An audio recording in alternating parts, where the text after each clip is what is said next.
चुनावी विशेष में आज हम बात करेंगे असम में होने वाले विधानसभा चुनाव को लेकर। बीजेपी ने अपने 70 उम्मीदवारों का ऐलान कर दिया है। पहले और दूसरे चरण के लिए बीजेपी ने अपने उम्मीदवारों का ऐलान कर दिया है, लेकिन बीजेपी एनडीए गठबंधन से एक बड़ी पार्टी अलग हो चुकी है। कितना असर डालेगी या महागठबंधन में कौन कौन शामिल होगा, सभी जानकारी आपको देंगे। असम की सभी 126 सीटों पर सटीक और महत्वपूर्ण आंकड़े सामने आ चुके हैं। जहां दोस्तों असम की बात करें तो 3 चरणों में मतदान होने वाला है, और 3 चरणों की अगर बात करें तो पहले चरण के लिए यहां पर बात करें 27 मार्च को करीब 47 सीटों पर यहां पर वोट डाले जाएंगे, जबकि दूसरे चरण में 13 जिलों की 39 सीटों पर यहां पर वोट होंगे, जबकि यहां पर 1 अप्रैल को, जबकि तीसरे चरण में 12 जिलों की 40 विधानसभा सीटों पर 6 अप्रैल को वोट डाले जाएंगे। यानी पहले और दूसरे चरण के लिए बीजेपी ने अपने 70 उम्मीदवारों का ऐलान कर दिया है। यानी असम की 126 सीटों पर 64 सीटों पर पूर्ण बहुमत की सरकार बनती है। तो इस बार महागठबंधन और एनडीए गठबंधन में कौन कौन पार्टी शामिल हुई है, सारे आंकड़े आपको यहां पर देने वाले हैं, क्योंकि असम को लेकर बीजेपी तो अपना 100 का आंकड़ा लेकर चल रही है। तो 100 का आंकड़ा बीजेपी को मिलेगा या नहीं, इस पर भी आपको कुछ महत्वपूर्ण आंकड़े देने वाले हैं। लेकिन असम के लिए बीजेपी ने अपने उम्मीदवारों का ऐलान किया है, और बीजेपी और यहां पर कह सकते हैं एनडीए गठबंधन में जो पार्टी शामिल हुई है, और बीजेपी सबसे ज्यादा यहां पर 92 सीटों पर चुनाव लड़ेगी। और यहां पर बात करें तो असम गण परिषद 26 सीटों पर, जबकि यहां पर बात करें तो इस बार बड़ा उलटफेर हो चुका है। बोडोलैंड पीपल पार्टी जो है वो बीजेपी से अलग हो चुकी है। जहां दोस्तों ज्यादा सीटों की मांग थी है, लेकिन बीजेपी यहां पर सहमत नहीं थी।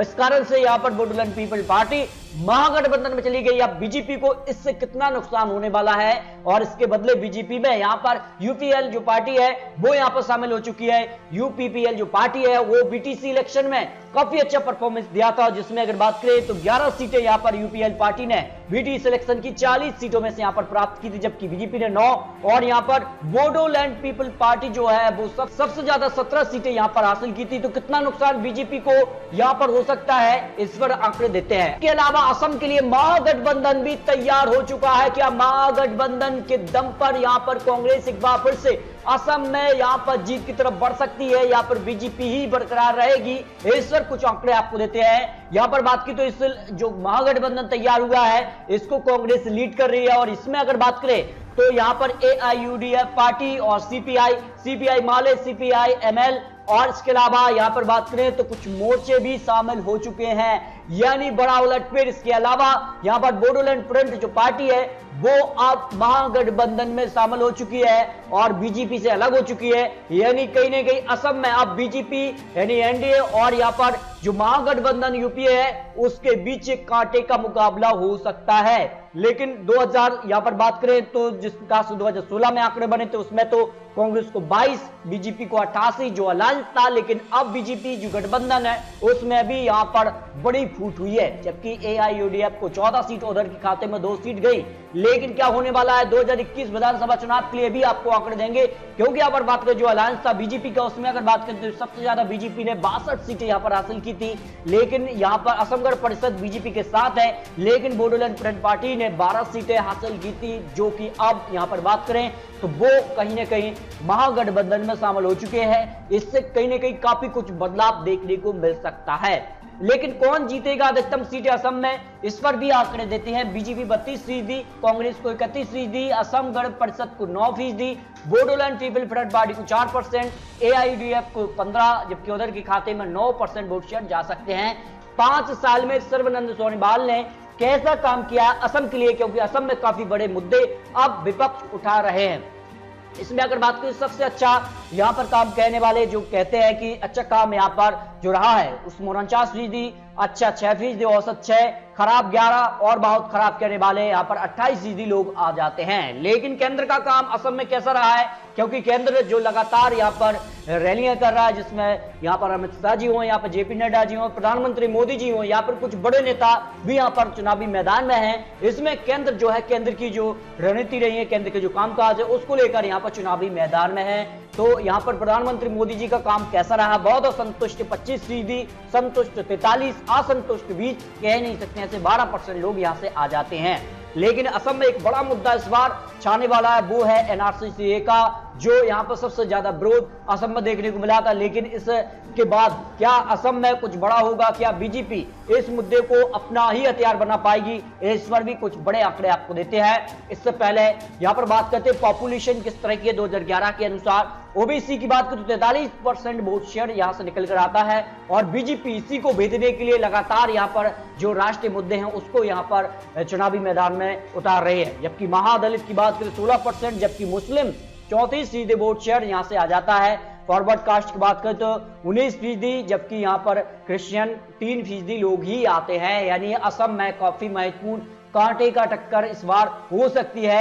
यहां पर बात करें तो असम में सर्वश्रेष्ठ सीएम उम्मीदवार कौन हो सकता है, सर्बानंद सोनोवाल को अभी भी 47% लोग मानते हैं कि वो मुख्यमंत्री बन सकते हैं। जबकि देवेंद्र साकिया को लिए 18%, जबकि यहां पर बात करें बदुद्दीन अजमल के लिए 23% लोग, यहाँ पे अतुल बोरा के लिए 5%, उधर के लिए 7% यहाँ पर लोग मानकर चल रहे सीएम पद के लिए। लेकिन इस पर कुछ और ओपिनियन आंकड़े जो निकल कर आए हैं, असम के लिए क्या कुछ आंकड़े बनते नजर आ रहे हैं। एबीपी न्यूज ने जो हाल ही में नया सर्वे दिया है उसमें बीजेपी प्लस जो पार्टियां रही, जिसमें असम गण परिषद और यूपीएल जो पार्टी रही हैं, उसके लिए 78 से 76 सीटें। लेकिन बोडोलैंड जो प्रमुख पार्टी है वो कहीं ना कहीं बीजेपी को बड़ी मात दे सकती है, यानी महागठबंधन में जाकर कहीं ना कहीं महागठबंधन को जीत की तरफ बढ़ा सकती है। नहीं, इस पर देखिए कांग्रेस प्लस के लिए 43 से 51 सीटें इस वक्त दिखाई दे रही हैं, जबकि आने के खाते में 5 से 10 सीटें यहां पर एबीपी न्यूज ने जो असम के लिए ओपिनियन पोल दिया है। लेकिन असम के लिए और भी यहां पर ओपिनियन पोल आए हैं,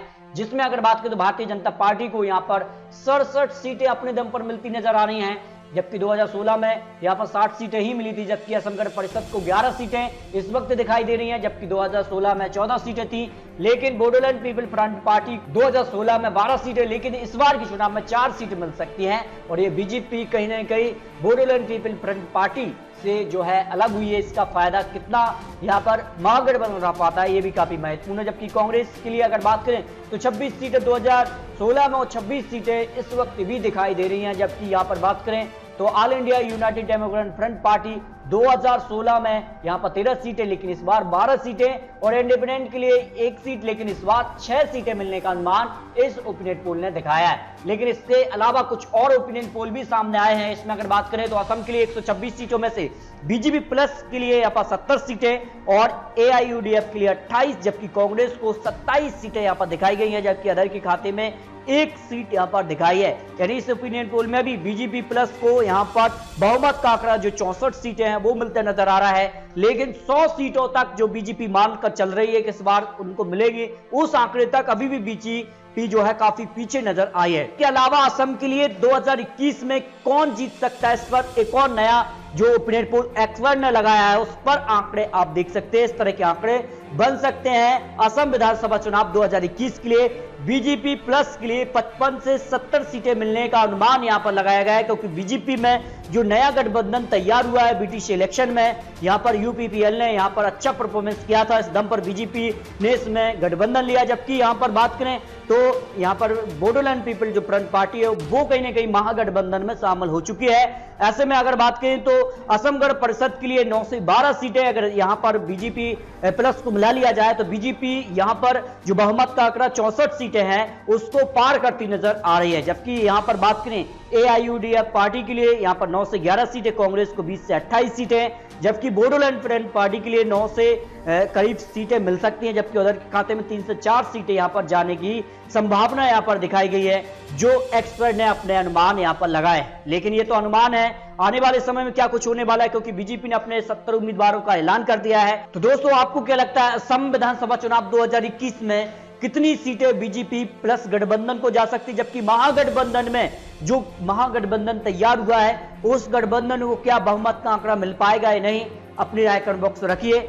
और लेटेस्ट अपडेट और महत्वपूर्ण जानकारी पाने के लिए अभी चैनल को सब्सक्राइब कीजिए। तो दोस्तों मिलते हैं और सटीक जानकारी के साथ, तब तक के लिए जय हिंद।